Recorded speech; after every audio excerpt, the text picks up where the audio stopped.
జగన్ రెడ్డి ముఖ్యమంత్రి హోదాలో ఉన్నప్పుడు 2,000 మంది పోలీస్ పహారా మధ్యలో ఎందుకు పర్యటించేవాడో ఇవాళ జగన్ రెడ్డి తన సొంత నియోజకవర్గంలో అడుగు పెట్టగానే స్పష్టంగా అర్థమైపోయింది.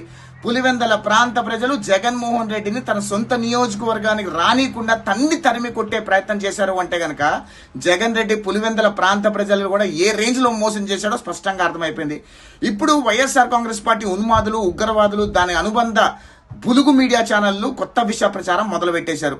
జగన్ రెడ్డి ముఖ్యమంత్రి హోదాలో ఉన్నప్పుడు ప్రభుత్వ భూమిని విశాఖపట్నం నడి ఒడ్డులో ఉన్న ఎకరం 65 కోట్ల రూపాయలు విలువ చేసే భూమి పనంగా దుబ్బేసి దానిలో వైఎస్ఆర్ కాంగ్రెస్ పార్టీ కార్యాలయం కట్టుకోవాలని ప్రయత్నం చేస్తే ఇప్పుడు కొత్తగా వచ్చిన ప్రభుత్వం దాని అనుమతులు రద్దు చేసి అది ప్రభుత్వ భూమి సంవత్సరానికి 1000 రూపాయలు అద్దె చొప్పున భూమి దొబ్బేశాడంటే గనక జగన్మోహన్ రెడ్డి ఏ రేంజ్ లో అవినీతి చేశాడు, ప్రభుత్వ భూములు కొల్లగొట్టే ప్రయత్నం చేశాడో స్పష్టంగా ఆంధ్రప్రదేశ్ రాష్ట్ర ప్రజలకు అర్థమైపోయింది. కానీ జగన్ రెడ్డికి అనుబంధ బులుగు మీడియా ఛానళ్లు, యూట్యూబ్ ఛానళ్లు, పార్టీ ఉన్మాదులు, ఉగ్రవాదులు విష ప్రచారం చేసే ప్రయత్నం చేస్తున్నారు. ఆంధ్రప్రదేశ్ రాష్ట్ర ప్రజలు ఎవ్వరూ కూడా ఆ విష ప్రచారం నమ్మి మోసపోకండి. 2019లో ఒకసారి మోసపోయినందుకు ఆంధ్రప్రదేశ్ రాష్ట్రం 50 ఏళ్ళు ఎన్నికెళ్ళిపోయింది.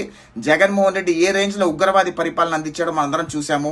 దయచేసి మరొకసారి ఆంధ్రప్రదేశ్ రాష్ట్ర ప్రజలు వైసీపీ ఉన్మాదులు, ఉగ్రవాదులు, బులుగు మీడియా ఛానల్ చెప్పే మాటలు నమ్మి మోసపోకండి.